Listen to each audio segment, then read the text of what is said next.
राजा सोच में पड़ गए। बोले, विशेषज्ञों, तुम कहते हो कि वह अदृश्य है और सब जगह है। ये गुण तो ईश्वर के हैं, तो क्या भ्रष्टाचार ईश्वर है? विशेषज्ञों ने कहा, हाँ महाराज, अब भ्रष्टाचार ईश्वर हो गया है। एक दरबारी ने पूछा, पर वह है कहाँ? कैसे अनुभव होता है? सिंहासन में है, कहकर राजा साहब उछलकर दूर खड़े हो गए। विशेषज्ञों ने कहा, हाँ सरकार, सिंहासन में है। पिछले माह इस सिंहासन पर रंग करने के लिए जिस बिल का भुगतान किया गया है, वह बिल झूठा है। वह वास्तव में दुगने दाम का है। आधा पैसा बीच वाले खा गए। आपके पूरे शासन में भ्रष्टाचार है और वह घूस के रूप में है। विशेषज्ञों की बात सुनकर राजा चिंतित हुए और दरबारियों के कान खड़े हुए।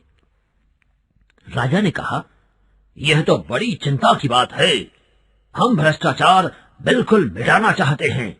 विशेषज्ञों, तुम बता सकते हो कि वह कैसे मिट सकता है? विशेषज्ञों ने कहा, हाँ महाराज, हमने उसकी भी योजना तैयार की है। भ्रष्टाचार मिटाने के लिए महाराज को व्यवस्था में बहुत परिवर्तन करने होंगे। एक तो भ्रष्टाचार के मौके मिटाने होंगे, जैसे ठेका है तो ठेकेदार हैं, और ठेकेदार हैं तो अधिकारियों को घूस है। ठेका मिट जाए तो उसकी घूस मिट जाए। इसी तरह और बहुत सी चीजें हैं। किन कारणों से आदमी घूस लेता है, यह सोचने की बात है।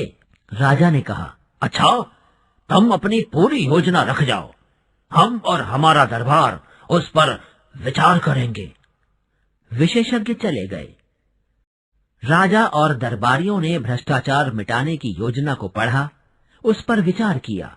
विचार करते दिन बीतने लगे और राजा का स्वास्थ्य बिगड़ने लगा।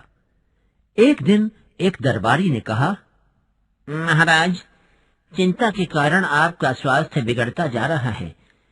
उन विशेषज्ञों ने आपको झंझट में डाल दिया।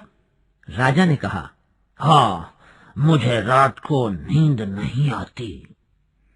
दूसरा दरबारी बोला, ऐसी रिपोर्ट को आग के हवाले कर देना चाहिए, जिससे महाराज की नींद में खलल पड़े।